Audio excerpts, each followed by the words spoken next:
Eu saúdo os irmãos com a paz do Senhor Jesus Cristo, me chamo João Aristide e estou aqui pelo canal Palavra de Fé Cristã, fazendo mais uma podcast com o pastor Abraão, e em breve nós teremos mais uma podcast com o irmão Carlos Custódio, da Igreja Encontro de Fé de Cachoeirinha.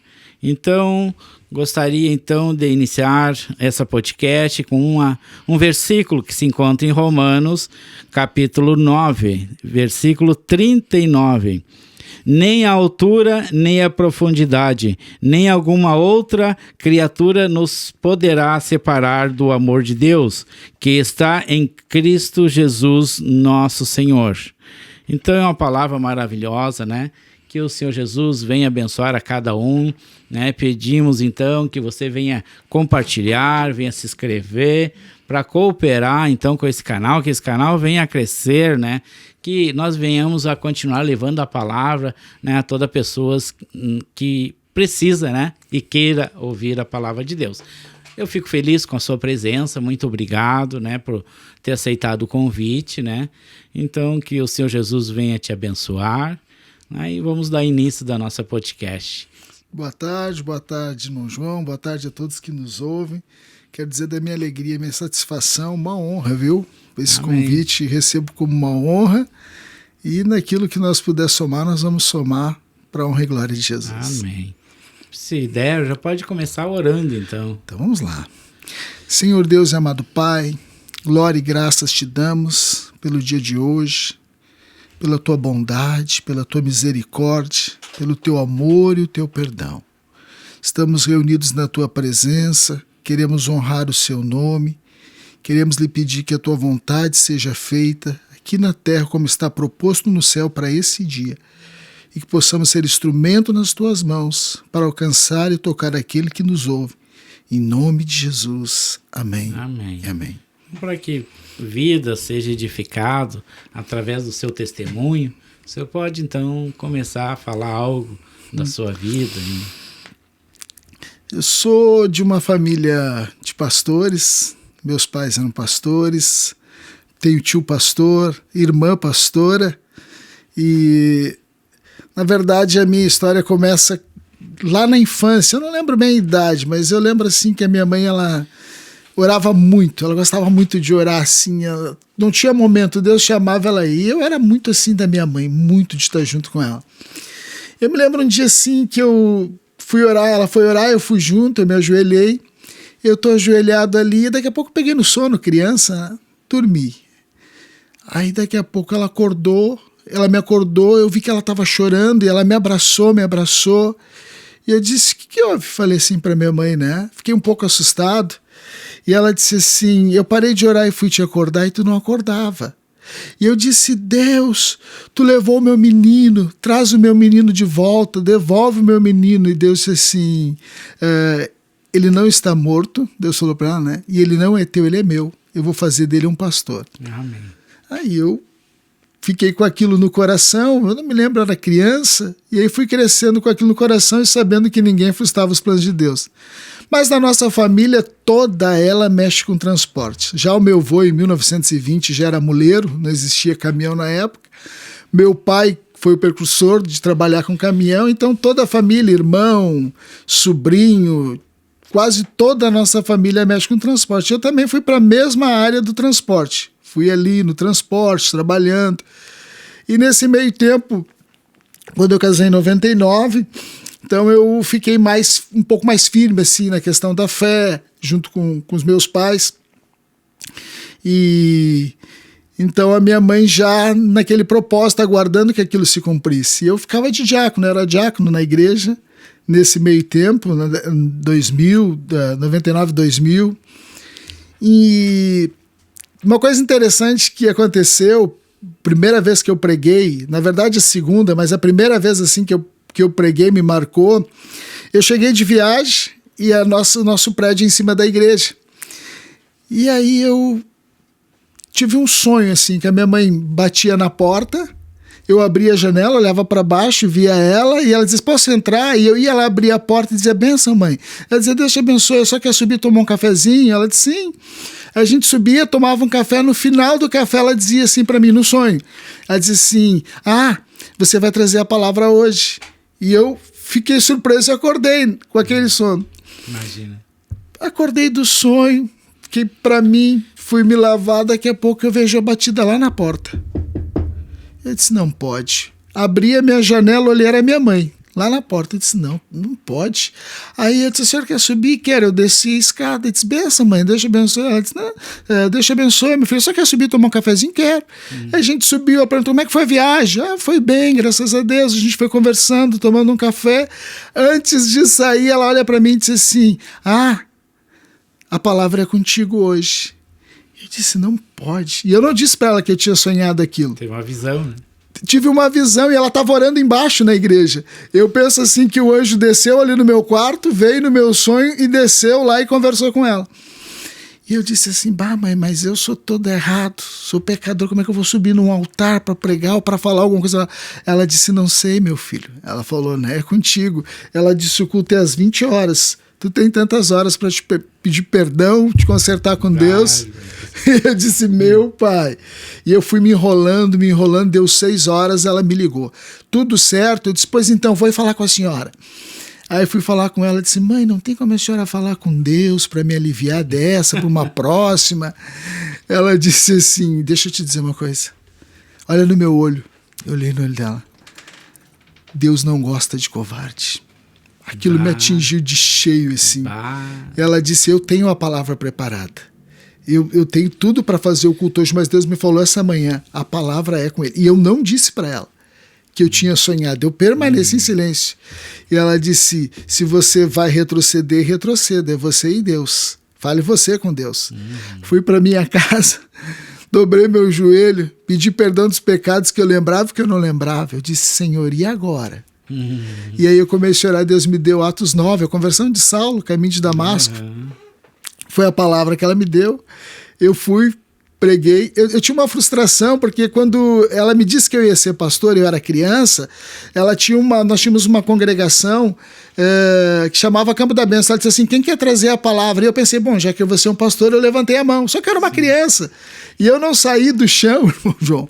E aquilo me frustrou, porque foi um culto de 5 minutos e eu não tinha mais o que dizer. E eu disse, mas que negócio é esse de ser pastor? Eu não consigo falar nem em 5 minutos. Então tinha aquela expectativa, né? Aí terminou o culto, beleza, terminou. No outro dia eu fui falar com ela, disse, benção, mãe, Deus te abençoe, tudo bem? Eu disse, mãe, e aí, como é que foi o culto? Ela disse, olha, meu filho, a palavra foi boa. Ela disse assim, teve começo, meio e fim. Deus já falou que tu vai ser um pastor. Ela disse, mas se tu deixasse o Espírito te usar só um pouquinho mais, seria melhor. Né? Eu disse, opa, tem alguma coisa faltando aí. Daí nesse tempo de 2000, era mais ou menos 2000, eu às vezes pregava, um culto ou outro pregava. 2001, Deus chamou a minha mãe para a glória. E aí ela subiu. Ela estava numa convenção em Tramandaí. Né, o meu tio, pastor Rosalvino, estava, o Paulo foi depois, o tio Paulo foi depois. Eu estava em São Paulo e eu liguei para casa e minha irmã disse assim, no sábado, ora porque a mãe está muito mal. A mãe está em Tramandaí e ela teve um infarto e ela está no hospital da Ubra lá em Tramandaí. Ora, eu disse, bom, a mãe... Era costume assim dela chegar às vezes com a pressão, ela tinha problema de diabetes, de pressão, chegar com a pressão emendando, né? Disse, não, mas vai sair dessa. No domingo para segunda, eu tô dentro do caminhão, nós estamos em São Paulo para descarregar, eu e meu irmão, e quando eu vou dormir, que eu fecho as cortinas, eu vejo um clarão, eu começo a orar, e eu vejo um clarão dentro do caminhão. E eu abro os olhos e eu digo, Deus, não faz isso comigo. Falei para Deus, não faz. Aí eu fechei os olhos de novo para orar e o clarão ficou mais intenso ainda. Eu entendi que Deus estava me dizendo. Eu dormi chorando. Eu me lembro que eu fiquei orando e dormi chorando e peguei no sono. No outro dia nós estávamos tomando café, alguém disse assim, o teu irmão tem celular? Tem. Pá, não para de tocar o celular no caminhão dele. Eu disse assim, Santílio, vai lá, atende o celular que a mãe morreu. Tu tá louco, diz ele. Falou uma bobagem dessa. Aí ele foi lá, vinha ele com o celular dizendo, alemão, a mãe morreu. Aí a gente veio de São Paulo, agora mês que vem, dia 15, vai fazer 22 anos, né? da morte dela. Aí a minha irmã assumiu a igreja, pastor Isabel, 2001. E eu fiquei de diácono ainda nesse meio tempo. 2003, estava estudando para o Instituto Teológico da Quadrangular, né? Tem o primeiro ano para ser levado obreiro. E eu tô ali estudando, fazendo, mas mais tranquilo. Finalzinho de 2004, comecinho de 2004, a pastora Isabel disse, olha, tu apressa aí que eu vou te levar ao obreiro. Eu disse, não, mas é muito cedo. Falei para ela, né? Sim. Ela disse, não, na convenção de Santa Maria. Tu te mexe aí que eu vou te levar para o obreiro. E aí ela me colocou nessa função de ter que acelerar o processo. Eu acelerei o processo. Em 2004 eu fui levado ao obreiro na convenção de Santa Maria, da Igreja do Evangelho Quadrangular. Aí ela disse, olha, quando nós estamos voltando da convenção, tu não és mais diácono, agora tu é meu pastor auxiliar. Ela disse assim, não, então você tem obreiro auxiliar. Aí chegamos no culto, e ali eu fiquei auxiliando ela até finalzinho de 2010. Finalzinho de 2010, mais ou menos, ela disse assim, eu tinha um culto na quarta-feira que eu parei de viajar, eu conseguia ficar mais perto de casa, ela me deu um culto da quarta-feira. E eu confesso que a parte burocrática da igreja eu nunca gostei, sempre gostei de pregar, de falar a palavra. E ela disse assim, olha, tinha um pessoal que congregava num bairro ali em Canoas, que eles iam até, dar 11 quilômetros até a nossa igreja em Niterói. Ele disse, olha, o pessoal quer abrir um ponto lá e eu preciso te mandar para lá. E eu disse, puxa vida, tem certeza? Ela disse, não, tem certeza, quinta-feira tu já vai comigo. E aí a gente começamos um culto em 4 casas lá, que é onde a gente se reunia em cada casa, e foi indo. Daqui a pouco alugamos um espaço, e isto é finalzinho de 2010, 2011, e aí a gente estava com uma congregação lá. Sim. E aí em maio de 2011, o reverendo Roberto Benítez disse assim, olha, nós vamos transformar a congregação numa igreja, vai se emancipar lá da tua irmã. Aí nós conversamos, chegamos num acordo aí em 2011, maio de 2011, eu assumi como pastor titular. E nós estamos lá até hoje. Que bênção. Né? No mesmo lugar, desde 2011, fizemos agora 12 anos de igreja ali como pastor titular. E assim é o meu testemunho, mas na verdade a gente já vem de uma família já de pastores, né? Então sim, já conhecia bem o meio, então dali começa, estamos ali para a honra e glória de Jesus trabalhando e... Quem tem o chamado não adianta fugir, né? É o que ela dizia, né? Ninguém frustra os planos de Deus. Aquilo ficava muito forte, né? Ela disse, meu filho, tu quer trabalhar com caminhão e eu deveria ter me envolvido muito mais cedo, mas aquela coisa de toda a família mexer com transporte. Sim. Não, eu também vou mexer com transporte, né? Uhum. E ela me dizia assim, meu filho, ninguém frustra os planos de Deus, mas Deus frustra os nossos. Os nossos planos não são os planos de Deus, né? Os nossos planos são os planos de Deus. O dele é melhor. A Bíblia diz que a vontade dele é boa, perfeita e agradável, né? Sim. E eu fico pensando, irmão João, se a Bíblia diz que a vontade dele é boa, perfeita e agradável, significa que a nossa não é tão boa, nem tão perfeita e não tão agradável quanto nós pensamos. Sim. E Salomão diz, enganoso é o coração do homem, né? Então a gente se engana. Mas é bom servir a Deus, é bom ser pastor. É a melhor coisa do mundo, eu penso para mim, eu nasci para isso, na verdade, então hoje vivo realizado, né? Então não tem mais caminhão, não tem mais o transporte, sou pastor em tempo integral, e aí a gente está vivendo pela fé e vendo Deus fazer cada dia mais coisas maravilhosas, incríveis na vida da gente. Deve ser maravilhoso, né? Poder assim dirigir uma igreja, poder ajudar o próximo, né? É muito bom, irmão João, porque às vezes a Bíblia diz que nada em Deus é pequeno, né, ou em vão, né? E às vezes a gente tem a sensação de estar fazendo algo tão pequeno, às vezes a gente olha para dentro daquilo e diz assim, puxa, mas será que eu estou rendendo aquilo que Deus queria? Será que... E Deus nos surpreende porque vem alguém e diz assim, olha pastor, começa a contar testemunhos da sua vida, como chegou, como está, o que Deus fez, ou às vezes até numa conversa diz assim, eu tenho uma gratidão enorme, né, por tudo que Deus tem feito. Então a gente vê assim que é uma responsabilidade, lidar com esse tempo é diferente, porque eu venho de um tempo muito diferente de igreja. E hoje, se tu me perguntar qual o desafio da igreja de hoje, é porque ela teve uma mudança muito forte. Se nós formos voltar do tempo que a minha mãe, quando meus pais se converteram, eu tinha 4 anos de idade. Então isso aí era em 78. A igreja da década de 80 até começo de 90, era uma igreja diferente, 90 e poucos. Sim. Ela passa uma transformação, porque parecia que havia, a palavra certa, mais temor no coração da igreja. A igreja temia mais a Deus. E hoje a gente vê que esse temor não é tão grande, tão acentuado assim. Então isso é um desafio. A gente lembra que meus pais, por exemplo, quando iam viajar e ainda não eram pastores, eles iam lá para o pastor e diziam, olha, abençoa, nós estamos indo viajar, a gente vai ficar ausente tanto tempo, aqui está o nosso dízimo, abençoa a nossa viagem.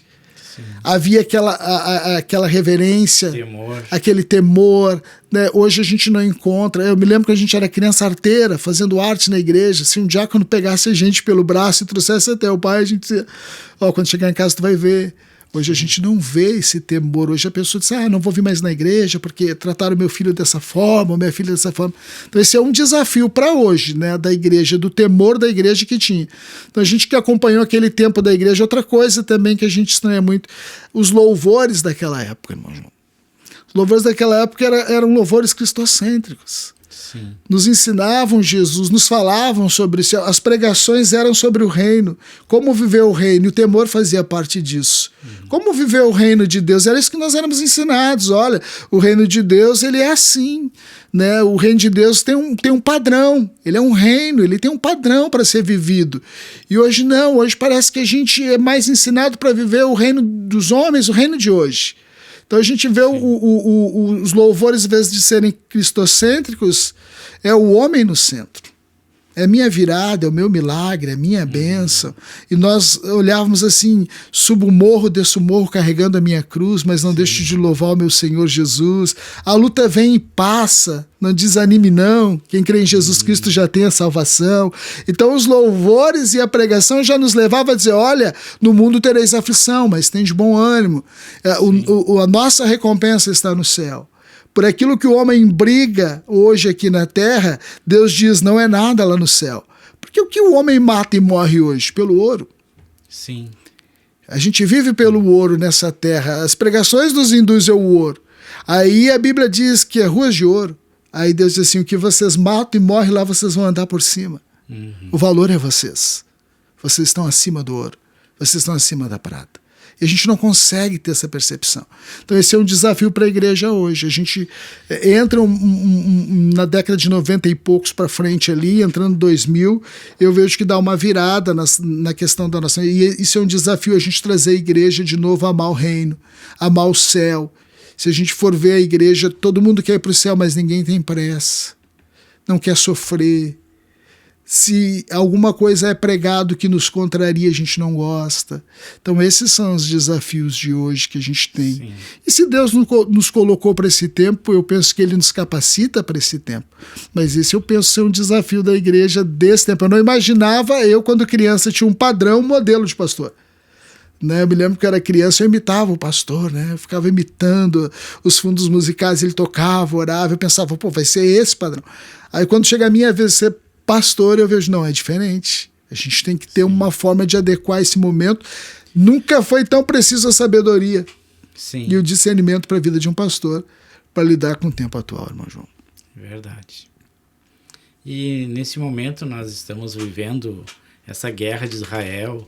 Na sua opinião, o senhor acha que isso aí é a vinda de Jesus mesmo? Eu penso que a gente vive o princípio das dores. Sim. Né? Eu acho que o princípio das dores ainda não é a vinda de Jesus, porque ele diz que haverão guerras, terremotos, maremotos. A Bíblia vai dando sinais do que vão acontecer, mas ele ainda não é o fim. Né? Parece que tem quase tudo pronto para o terceiro templo, não foi construído ainda. Agora Jesus dá a pista, a pista mesmo para saber quando é o fim. É isso que nós estamos fazendo aqui. Quando o evangelho do reino for pregado a toda a criatura, então verá o fim. Aí eu fiquei pensando, como é que o evangelho do reino vai chegar a toda a criatura? Olha a possibilidade que nós estamos tendo aqui de alcançar a vida do evangelho. Bem simples, sabe? Então tá um toque o evangelho para chegar até... Hoje, antigamente eu lembro na década de 80, 90 que ser crente era ser ignorante, que ser crente era ser taxado. Hoje não, hoje Hoje parece até assim, legal ser crente. E é difícil uma família que não tem um crente. É verdade. E isso faz parte do propósito de Deus. Sim. Desse evangelho ser chegado a toda criatura. Aí sim virá o fim. Então eu penso que lá em Israel o que acontece hoje são profecias se cumprindo, mas eu não vejo como fim, eu vejo como princípio de dores. Na minha visão é princípio de dores. Sim. Porque eu penso que tem muita gente para ser alcançada, muito evangelho para ser pregado, e o diabo retarda isso nos distraindo, tirando o nosso temor do coração e o nosso foco. Sim. Porque a gente foi chamado, né? A Bíblia diz, não foi vocês que escolheram a mim. Não fui eu que escolhi ser pastor. Não foi o senhor que escolheu ser missionário. Sim. Foi o senhor que nos escolheu. Ele disse assim, não foi vocês que me escolheram. Fui eu que escolhi vocês e vos nomeeis com um fim. Ele não dá uma nomeação, uma procuração com um fim. Ele diz, eu nomeei, deu uma procuração. Vocês podem falar no meu nome. Vocês podem pregar no meu nome. Ele disse assim, eu vos nomeei para que vades e deis fruto. Sim. Fruto permanente, a fim de que tudo que pedires em meu nome, né, o Pai vos conceda. Então a gente está perdido nesse chamado. Por que Deus nos chamou? Para ser salvo também, mas também para alcançar pessoas, para essa grande comissão. Né? Então eu penso que lá o que acontece em Israel, para mim, é princípio de dores ainda. Tem bastante coisa, penso eu que tem muita coisa ainda para acontecer. Então a nossa solução é orar então por essas pessoas, né? O senhor quer trazer uma palavra? Posso. Mas antes o senhor poderia dizer a sua igreja, onde é que é? Nós estamos na cidade de Canoas, bairro São José, Morada das Acácias. Endereço é Carlos Perículo Sobrinho, número 170. Nós nos reunimos ali na quarta-feira, às 20 horas. Nós reunimos ali na sexta-feira, oração Escola Bíblica, às 20 horas.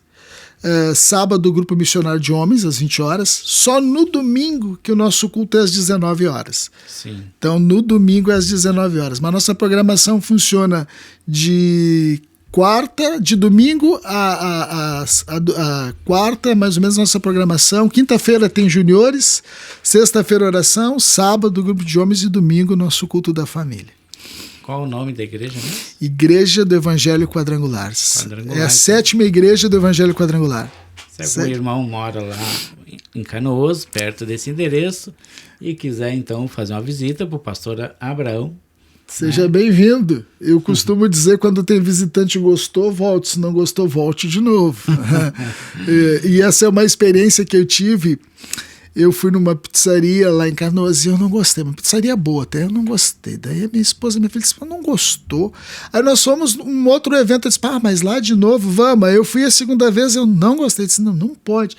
Na terceira vez que eu fui na pizzaria, tinha uma pizza de café. E aí eu disse assim, poxa, eu gostei.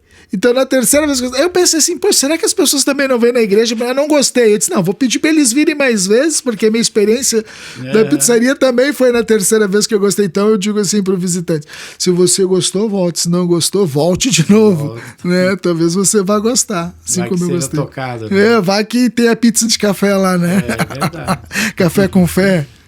Então tá, fique à vontade então. Bom, a palavra que eu quero compartilhar é uma palavra bem conhecida de todos nós, né? Eu me criei com essa... Salmos 23, Salmos 91, né? Eram os salmos ali que a gente, né, tinha a Bíblia aberta, sim. Salmos 23, Salmos 91, e eu quero compartilhar o que está no Salmos 91. Né? A segurança daquele que se refugia em Deus. Né? Então eu quero compartilhar essa palavra que está nesse salmo. Eu estou com a Bíblia aqui, mas eu gosto mais da King James, que está no celular, que é uma tradução muito legal que eu gosto muito. Salmos 91. 91. Salmos 91, versículo 1.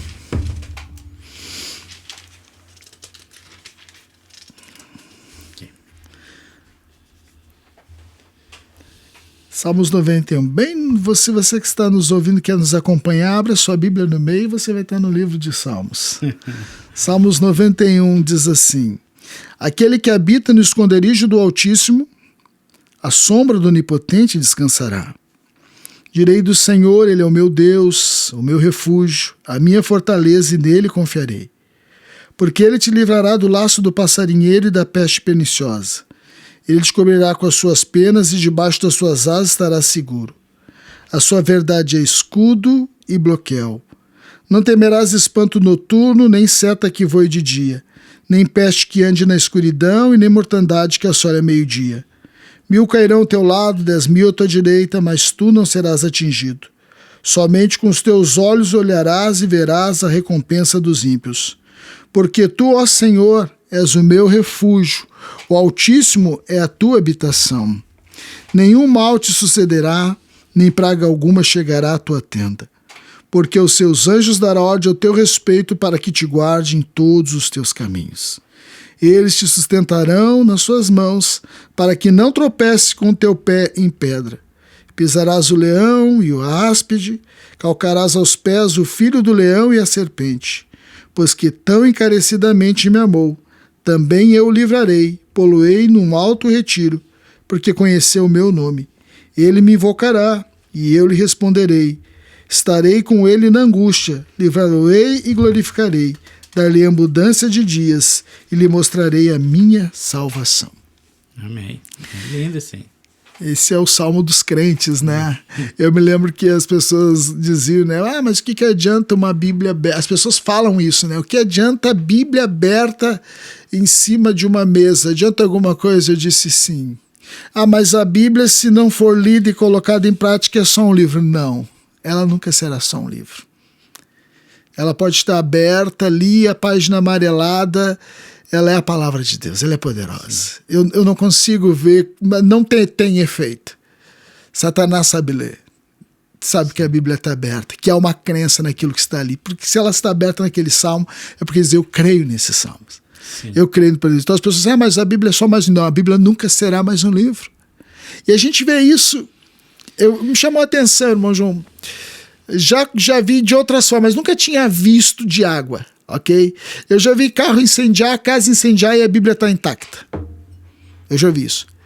Mas eu nunca tinha visto uma enchente, como veio aqui no interior do estado, tomar conta, os livros todos encharcados. Eu não sei se o senhor chegou a ver esse vídeo que correu na internet. E a pessoa pega uma Bíblia que estava junto com todos os livros e ela está intacta, sequinha. Aí tu vai me dizer que ela é mais um livro, que ela é apenas um livro? Não, ela é o poder de Deus. Ela é a palavra de Deus. Ela colocada em prática é melhor ainda. Sim.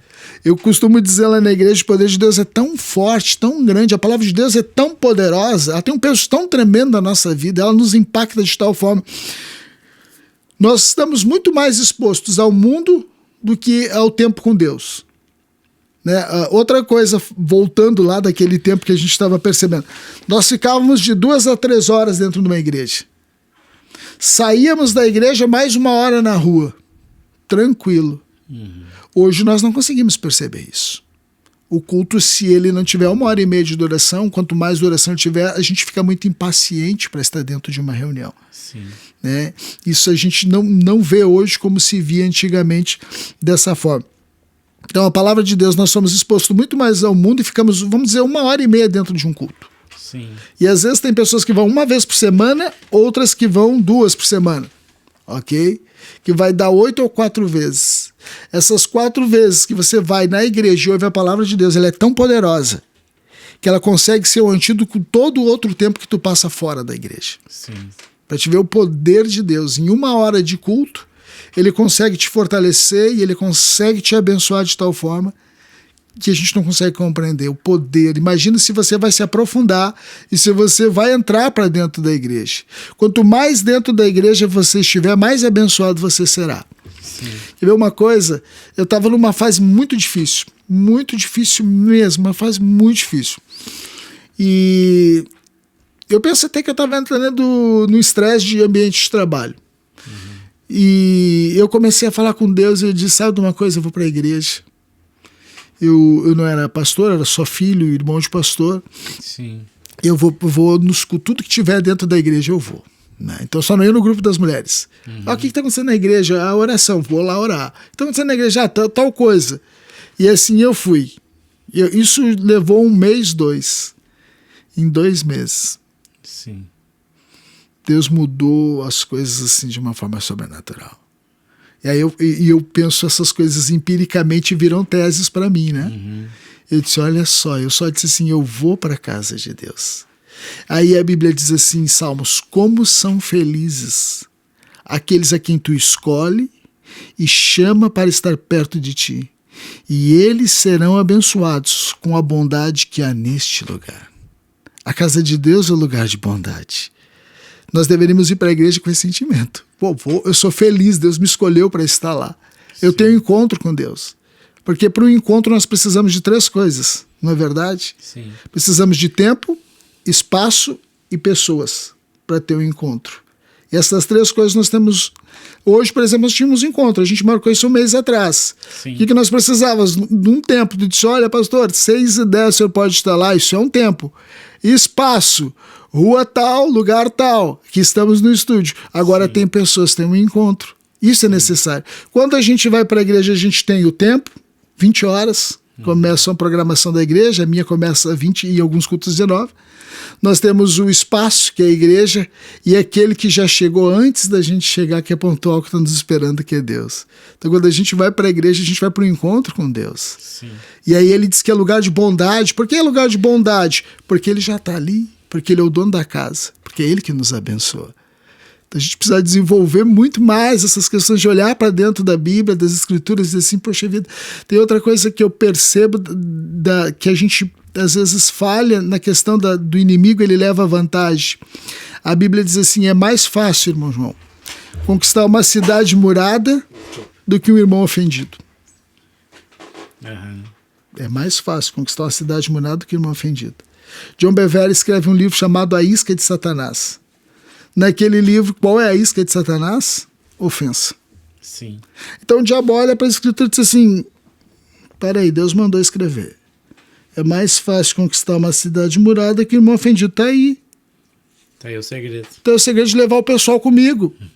Porque lá na oração do Pai Nosso, Jesus vai dizer assim, perdoai as nossas dívidas, assim como nós perdoamos os nossos devedores. Mas na sequência ele fala sobre perdão de ofensa. Sim. No Pai Nosso é dívida, mas na sequência é ofensa. Ele diz assim, perdoai as nossas dívidas. Depois diz assim, ó, se vós não perdoardes a ofensa do vosso irmão, de igual modo o vosso Pai que está no céu também não perdoará. Se não tem perdão de Deus, não tem céu. Sim. Então o diabo disse, opa, para aí. É mais fácil conquistar uma cidade murada, e quando se fala de cidade murada, era murada. Era uma cidade de um muro de 15 por 3, 4, era muro, com sentinelas a cada 50 metros, 100 metros, um sentinela armado. E aí a Bíblia diz, é mais fácil conquistar essa cidade que o irmão ofendido. E o diabo disse, opa, eu vou por aí, eu vou fazer eles se ofenderem. Mas se a gente vai para a igreja para ter um encontro com Deus, e a gente vai lá para se encontrar com Deus, talvez a gente também resolveria esse problema da ofensa. Então esse é um cuidado que a gente tem que ter. Mas voltando aqui para dentro da nossa palavra, diz a segurança daquele que se refugia em Deus. Sim. Aí o salmista diz assim, aquele que habita no esconderijo do Altíssimo, a sombra do Onipotente descansará. Na King James diz assim, aquele que vive na habitação do Altíssimo descansa à sombra do Todo-Poderoso e desfruta sempre da sua proteção. Uhum. Aquele que vive na habitação é casa. Casa pressupõe lugar de família, lugar de descanso, lugar de refeição. Nós passamos a maior parte da nossa vida ou na escola ou no trabalho. A menor dentro da nossa casa. Mas quando nós vamos para casa, a gente vai para casa porque é um refúgio. Porque a casa é lugar de família, é lugar de descanso, é lugar de se alimentar. Agora a pergunta do salmista é, aquele que vive na habitação do Altíssimo, aonde nós estamos vivendo? Como nós estamos vivendo? Como nós estamos habitando? Onde a gente busca o nosso descanso, o nosso refrigério, a nossa alimentação? A casa pode ser para a carne, mas para o espírito é na casa de Deus.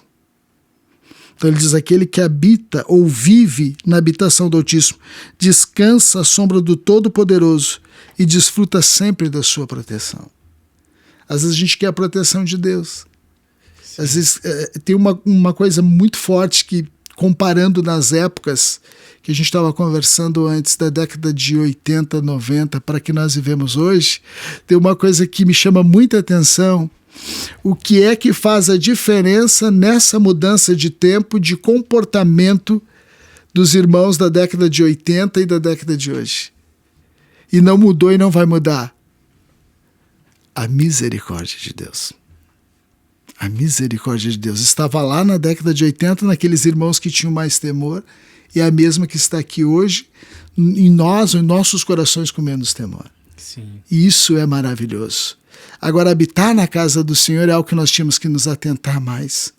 Ainda mais nos dias de hoje. A gente tem que buscar esse descanso para o Espírito. A gente tem que alimentar o nosso Espírito. A gente precisa buscar viver na casa do Senhor, voltar a viver na casa do Senhor, ansiar a viver na casa do Senhor, o tempo do culto, o tempo da comunhão, o tempo de estar entre irmãos. Então o salmista vai dizer, aquele que vive onde nós estamos vivendo, onde a nossa cabeça está vivendo. Tem um versículo que me chama muita atenção na Bíblia, às vezes eu fico impactado com ele, porque ele fala com a gente também. Nós não estamos imunes, a palavra é para todos, nós não estamos acima da palavra. Jesus diz assim, esse povo me louva com os lábios, com a boca, mas o coração está longe. Quantas vezes a gente está dentro da igreja, mas o nosso coração está tão longe da igreja? Está lá na rua, está lá no jornal, está lá na comida, está lá no trabalho, está lá na conta que é para pagar. E aí ele diz assim, não, vem habitar no descanso do Altíssimo.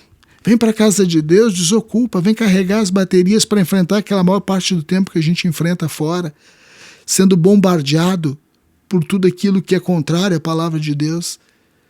E o salmista diz assim, aquele que habita no esconderijo do Altíssimo, aquele que vive na habitação do Altíssimo, descansa à sombra do Todo-Poderoso e desfruta sempre da sua proteção. Ah, pastor, eu estou muito ansioso, eu estou muito agitado. Por quê? Onde você está habitando? Onde você está descansando? Nós podemos descansar o corpo em casa. Sim. Nós podemos alimentar o corpo em casa. Mas a alma, o espírito, é só na habitação do Altíssimo. É lá que tem o pão e a água que a gente precisa. Elias estava em depressão. O vento veio, o anjo veio, trouxe o que para ele? Pão e água. Sim. Dormiu, descansou, comeu pão, água. 40 dias andou, 40 de novo. Já imaginou andar 40 dias sem parar? Imagina. Eu não consigo imaginar. Pão e água, aquilo que Deus tem para nos dar. Mas o que ele diz, vem habitar. Ele nos convida. Ele trabalha o nosso coração para que nós vá, mas a decisão é nossa. Sim. Então a gente está perdendo muitas vezes escolha, né? a nossa escolha. Sabe, de pegar a família e dizer, domingo eu tenho compromisso. Sim. Domingo eu não marco nada. Não, tal dia eu tenho um encontro. Eu tenho encontro com o Rei dos Reis. Eu não lembro o nome do herói da fé, que a rainha da Inglaterra foi visitar ele, estava orando. Não sei se você já ouviu essa história. E aí diz que a funcionária foi lá e disse assim, olha, desculpa incomodar o senhor nessa oração, mas é que a rainha da Inglaterra está aí. Diz para ela que agora eu não posso. Eu estou no encontro com o Rei dos Reis e Senhor dos Senhores.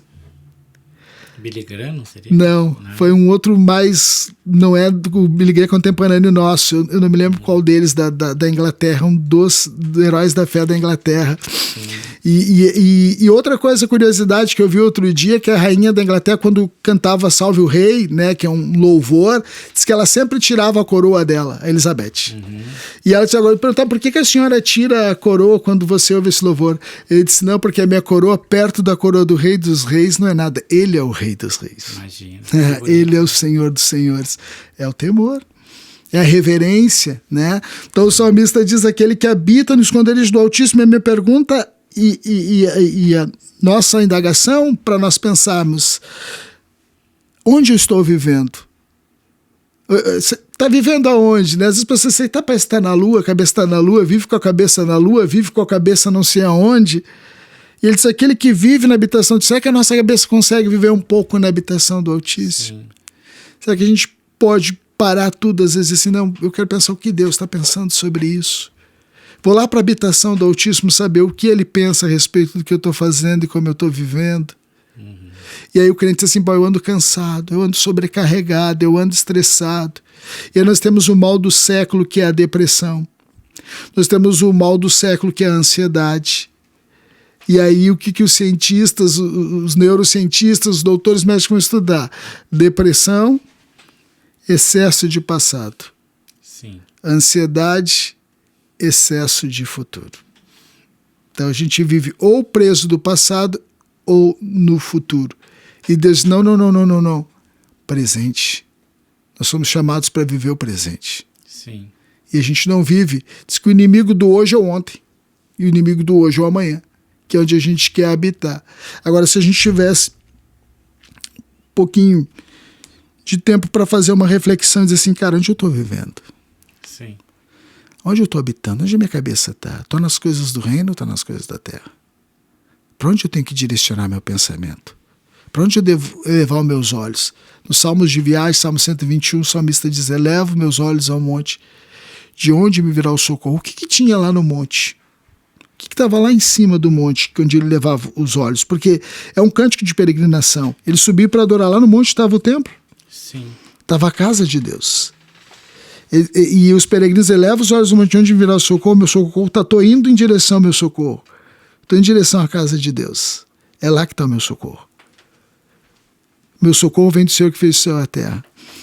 Então, nós cristãos, estamos cansados? Estamos sobrecarregados? Estamos nos sentindo sem proteção? O salmista está dizendo, habita na casa do Senhor. Sim. Vive na casa do Senhor. Anela por esse dia. Cria essa expectativa. O que faz criar a expectativa de estar na casa de Deus? O que fazia o povo de Israel ter expectativa nesses cantos de degraus de ir a Jerusalém? Uma coisa que está nos faltando hoje. Nós estamos igual os 9 leprosos, né? 10 leprosos gritaram de longe, mestre, cura, e ele disse assim, vai, mostra ao sacerdote, né? E recebe a tua cura. Aí volta um só e diz assim, não eram 10? Porque voltou só um, e esse não era um judeu. O texto nos dá a entender que os outros 9 talvez fossem, mas sim, aquele um não era um gentil. E ele se prostrou e adorou. É o que ele recebe de Jesus quando ele volta para Jesus e se prostra e adora. Ele recebe algo que os outros não receberam. Tua fé te salvou. A fé dos outros curou, mas a tua fé te salvou. Você quer uma fé para ser curado ou uma fé para ser salvo? Eu quero uma fé para ser salvo. Então desenvolve ela na habitação do Altíssimo. Congrega. Vai para a igreja. Tem um encontro com Deus semanal. 2, 3 vezes. Faz da tua casa um pedacinho do céu. Dobra o teu joelho. Vai para o teu secreto. Tem um momento de comunhão com Deus. Nós vamos ver o quê? O cansaço indo embora. Nós vamos ver a depressão indo embora. Nós vamos ver tudo aquilo que nos rouba, que nos tira do hoje, da presença de Deus indo embora. Então o salmista vai trazer nesse salmo dizendo assim, aquele que habita no esconderijo do Altíssimo, a sombra do Onipotente descansará, ou a sombra do Todo-Poderoso desfrutará sempre da sua proteção. E é tão forte isso, que saiu o nosso tempo lá. É tão forte isso, irmão João, que essa questão da proteção de Deus, de nós termos uma vida com Deus, fazer a diferença. Lá em Jó diz que Satanás vem e se apresenta junto com os filhos de Deus. Aí Deus olha para Satanás e diz, de onde vem Satanás? Eu venho de andar e passear pela terra, rodear a terra. Aí Deus diz assim, eu sei em quem você está de olho. Aí ele disse assim, viste meu servo Jó?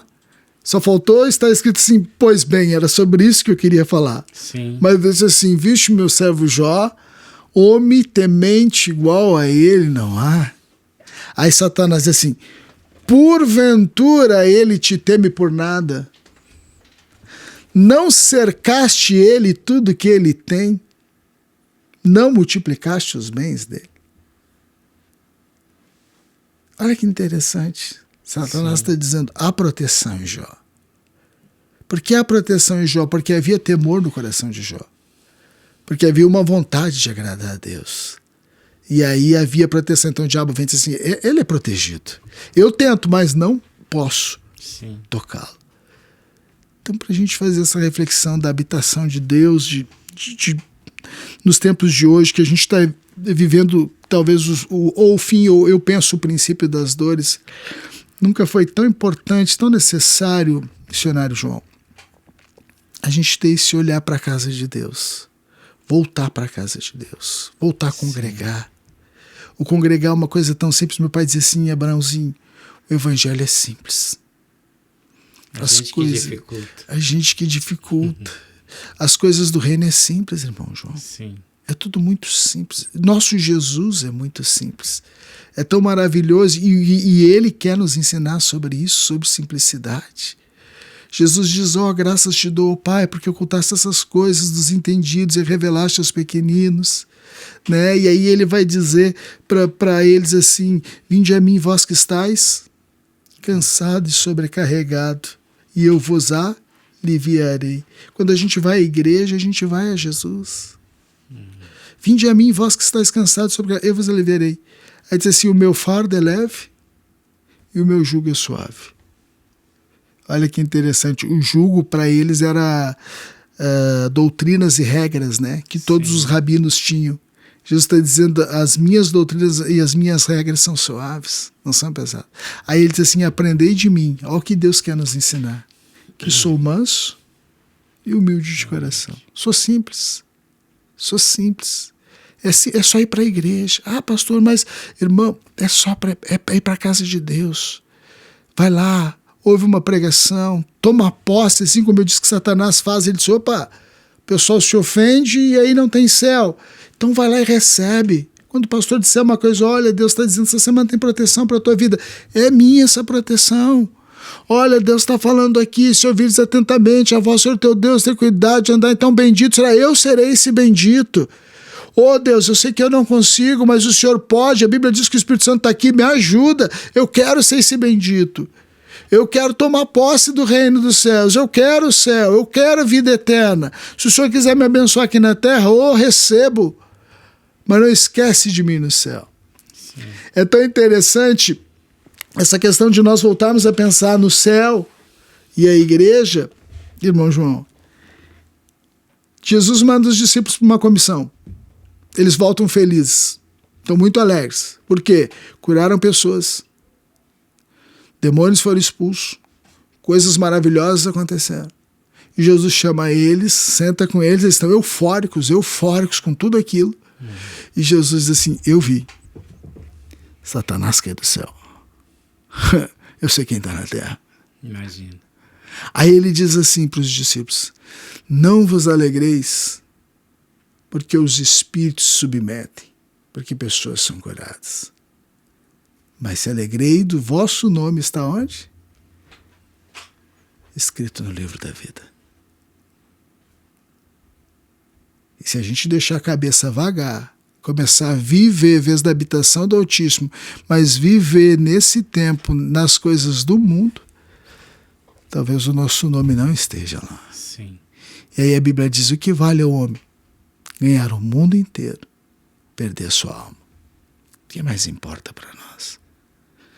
Então a nossa reflexão é essa. Jesus, céu, reino, o que eu estou fazendo? Onde eu estou vivendo? O senhor está seguro, pastor? Não. Como assim não está seguro?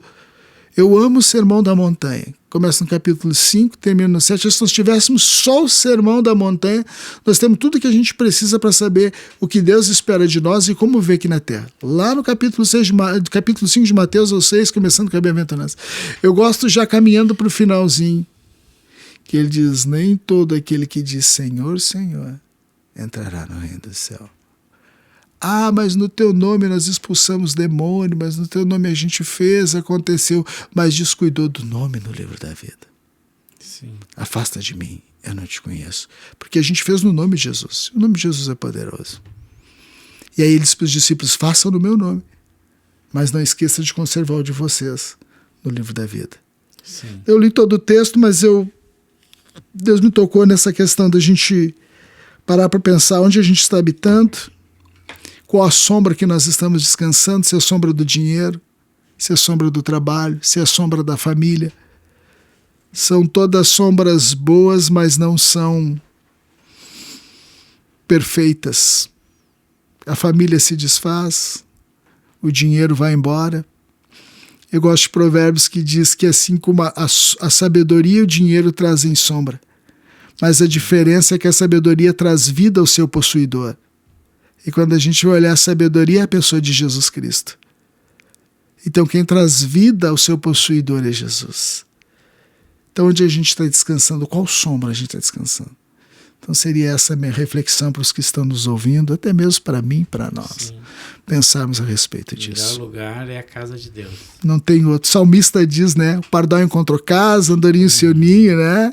E ele diz, eu penso, ele diz assim, eu queria ser um diácono. Sim. Poxa, ele é o rei de Israel. Ele é o rei de Israel, como assim? Ele é o Todo-Poderoso, onde ele passa, os olhares são voltados para ele. Sim. E a impressão que dá é que ele diz assim, eu queria estar na porta dos teus palácios, vigiando 24 horas. Ele disse, eu tenho os filmes do pardal e da andorinha, eu queria ser um sacerdote, queria estar na sua casa. Essa é a melhor coisa, essa é a melhor parte da vida da gente. Esse é o momento que não deve ser trocado por nada nesse mundo. Que a gente possa reviver isso novamente, que a gente possa anelar por estar e gostar de estar na casa de Deus e voltar. Eu sinto falta daquele tempo. Eu gosto quando termina o culto e o pessoal fica lá na igreja. Sim. Eu gosto. O culto termina 8h30. Ele começa às 7h, termina 8h30. E às vezes eu chego em casa às 10h30, 11 horas. Sempre fica um ou outro, aquele que pode ficar um pouco mais. E eu me volto à minha infância, porque a nossa igreja era ali na Rua Bagé, no bairro Niterói. Não tinha estação Niterói, na estação Niterói. Sim. Só tinha um viaduto que dava acesso até a Rio Branco e não tinha estação. E eu lembro que a gente atravessava o viaduto até a metade e voltava. E era 9, 10 horas, era a nossa aventura ver quem tinha coragem de ir até em cima do viaduto. E os nossos pais ficavam conversando. Eu me lembro que meu pai tinha um Opala, enchia de irmão para ir para a igreja, enchia de irmão para trazer. No final do culto era uma festa, aquele Opala cheio de gente. E a gente gostava de estar na casa de Deus. Começava a semana com alegria, com outra expectativa. Que a gente possa recuperar isso novamente, voltar novamente a ter essa expectativa de habitar e viver com a cabeça no mundo, com a cabeça na lua, que a gente possa voltar a viver com a nossa mente e o nosso coração em Cristo Jesus, sendo protegido e amado por Ele. Jesus disse para Pedro, sobre essa pedra edificaria a minha igreja e as portas do inferno, né, não sobrevirão sobre ela. Então é o melhor lugar para estar, né? Seguro. Amém. Se o senhor quiser fazer uma oração para nós encerrarmos. Ok. E agradeço os irmãos que ficaram até o final. E peço a todos os irmãos e irmãs que venham se inscrever no canal e compartilhar em nome de Jesus. Amém? Amém. Meu Deus, meu Pai, nós não podemos nada sozinho. O Senhor viu essa necessidade quando o Senhor foi embora. E o Senhor diz, não vos deixarei sós, não vos deixarei órfão. Mandarei outro, da mesma espécie. O Deus Espírito Santo, o Paracletos, para ao lado, ou o Consolador, aquele que nos consola. E Ele está aqui. E Ele está aqui. E vai estar até a igreja subir. Por isso nós te pedimos, Deus Espírito Santo, ajuda-nos na caminhada da fé. Nos fortalece. A Bíblia diz que o Senhor dá força ao cansado, que o Senhor dá vigor àquele que não tem. A Bíblia diz que até mesmo os jovens se cansam e caem. Mas os que confiam no Senhor são renovados como a águia e voam alto na altura. Eu oro por aquele irmão, Senhor, está afastado. Não tem força, não tem ânimo. Tem vontade de voltar à comunhão, mas não tem coragem, não sabe como vai ser recebido. Oh, Espírito Santo, ajuda-nos. Aquele que está firme na fé, a Bíblia diz, aquele que está em pé, cuide para que não caia. Como diz a tua palavra, nos livra de toda tentação. Nos fortalece, Senhor, nessa caminhada da fé. Nos ajuda a perseverar, porque a Bíblia diz, aquele que perseverar até o fim será salvo. E não terminou, nós ainda estamos caminhando. E nós te pedimos, Pai, não solta a nossa mão. Mesmo que a gente faça uma força para largar a sua mão, continua segurando a nossa mão firme. Traz de volta, Senhor, para casa aquele que está afastado. Fortalece aquele que está, Senhor, ainda nos teus caminhos. Nos ajuda, Senhor, a vencer esta luta. Traz bom ânimo, Senhor, a cada um de nós nesta tarde. Nós te pedimos em nome de Jesus, que possamos voltar a amar e anelar pelo teu lar, pela tua casa, pela tua vinda, pelo céu. Em nome de Jesus, Pai. Muito obrigado, Senhor. Abençoa a vida do irmão João, sua família. Muito obrigado por esse convite, por estar aqui esta noite. Vem com a tua mão, a tua proteção sobre nós. Em nome de Jesus oramos e agradecemos. Amém. Amém. E amém. Glórias a Deus, muito obrigado por ter cooperado com a gente. Que o Senhor Jesus venha te abençoar. Obrigado ao irmão, à irmã. Que Deus seja presente em sua vida. Em nome de Jesus. Amém. Deus abençoe. Amém. Obrigado.